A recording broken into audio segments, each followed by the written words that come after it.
Hello, welcome to coffee with Kavitha. ఈరోజు పచ్చిమిర్చి చట్నీని ఎలా తయారు చేయాలో చూద్దాం. ఈ చట్నీ సంగటిలోకి, చపాతీల్లోకి, దోశల్లోకి, పుల్కాల్లోకి చాలా రుచిగా ఉంటుంది. అన్నంలోకి కూడా నెయ్యి వేసుకొని తింటే యమ్మీగా ఉంటుంది. తప్పకుండా మీరు ట్రై చేసి చూడండి. ముందుగా పచ్చిమిర్చిని, టమాటాలని ఈక్వల్ క్వాంటిటీలో తీసుకున్నాను. ఆనియన్ కూడా తీసుకున్నాను, వెల్లుల్లిపాయలు కూడా కొద్దిగా తీసుకున్నాను. ముందుగా బాండీ పెట్టుకొని స్టవ్ ఆన్ చేసుకొని పచ్చిమిర్చిని వేసేసుకుందాం. ఇప్పుడు పచ్చిమిర్చిలోకి 1 గ్లాస్ ఆఫ్ వాటర్ని వేసుకుంటాను. ఆ వాటర్ అంతా ఇమిరిపోయేంత వరకు పచ్చిమిర్చిని వాటర్లో ఉడికించుకుంటాను. ఇలా చేయడం వలన పచ్చిమిర్చి అస్సలు కారం ఉండదు, టేస్టీగా ఉంటుంది చట్నీ అన్నది. ఇప్పుడు మనం పచ్చిమిర్చిలో వాటర్ అంతా ఇమిరిపోయాయి కదా, ఆనియన్స్, టమాటాలు కూడా వేసుకొని కొద్దిగా ఆయిల్ వేసుకొని బాగా వేయించుకుంటాను.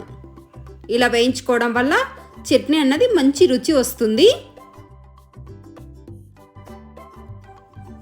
కొన్ని వెల్లుల్లి రెబ్బలు కూడా ఇందులోనే వేసుకొని వేయించుకున్నాను. ఫ్లేవర్స్ అన్నీ బాగా పడతాయని చెప్పేసి. మీరు ఇలా చేయకూడదు అనుకుంటే మిక్సీలో కూడా వెల్లుల్లి రెబ్బలు వేసుకోవచ్చు. ఇప్పుడు బాగా వేగిపోయాయి పచ్చిమిర్చి, టమాటాలు, ఆనియన్స్ అన్నవి బాగా వేగిపోయాయి. ఇలా వేయించుకుంటే పచ్చడి చాలా రుచిగా ఉంటుంది. ఇప్పుడు చూడండి, పచ్చిమిర్చి, టమాటాలు, ఆనియన్స్ బాగా వేగిపోయాయి కదా. స్టవ్ ఆఫ్ చేసుకుందాం. కొద్దిగా చల్లారిన తర్వాతనే మిక్సీ వేసుకుందాము. ఈలోపు ఆనియన్స్ అన్ని కొద్దిగా పక్కకు తీసి వేసుకుంటున్నాను, పచ్చడి పైన వేసుకుందామని చెప్పి.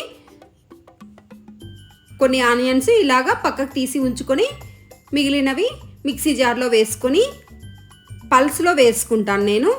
మీరు కావాలంటే రోట్లో కూడా దంచుకోవచ్చు. పల్స్లో వేసుకుంటే కచ్చా పచ్చాగా వస్తుంది, రుచిగా కూడా ఉంటుంది. రోట్లో దంచుకున్న ఫీలింగ్ కూడా ఉంటుంది.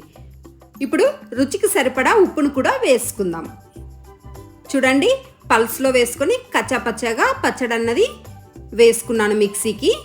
పచ్చడికి పోపు వేసుకుందాం. కొద్దిగా ఆయిల్ వేసుకొని ఆవాలు, మినపప్పు, శనగపప్పు వేసుకున్నాను. కొద్దిగా జీలకర్ర వేసుకొని కరివేపాకు కూడా వేసుకుందాము. మిక్సీ వేసుకున్న పచ్చడిని అందులో వేసుకొని కొద్దిసేపు అలా వేయించుకుందాము. ఎంతో రుచిగా ఉండే పచ్చిమిర్చి పచ్చడి రెడీ అయిపోయింది. ఈ పచ్చడి మీకు నచ్చినట్లయితే నా ఛానల్ని సబ్స్క్రైబ్ చేసుకోండి, లైక్ చేయండి, షేర్ చేయండి. Thank you for watching.